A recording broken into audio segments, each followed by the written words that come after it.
келіншегіме айтпай тағы неке құрсам бола ма дейді Алмас. Быт-шытыңды шығарады, шпагатыңа отырасың. Саған сол керек па? Сау басыңа сақина тілеп, ол дұрыс нәрсе емес. Ана Дарын Мұбаракты көріп алып, барлықтарың 4 қатыны бар, 31 баласы бар деп, сол арман болды талай қазаққа. Басты қатырмаңдар. Елдің бәрі дарын емес, сен де дарын емессің. 31 бала болу шарт емес.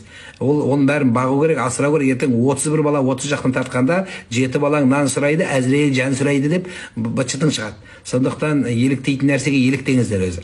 Білімге, ғылымға, неге жақсылыққа еліктемейсіздер, қатын алуға еліктейсіздер. Қазақ байса қатын алады деп, қатын алудан басқа тема жоқ па не біздің мемлекетімізде? Мемлекетіме қандай көмек жасаймын, не жасаймын, елге не істеймін деген сөз сұрақ қоймайсыздар ма? Не керек бар сіздерге? Қатын алам. Өмірдің бәрі қатынмен есептеліне ме не? Қатын алған талайын көріп жүрмін. Семьясының ойраны шығып жатыр. Сондықтан айналдым сол.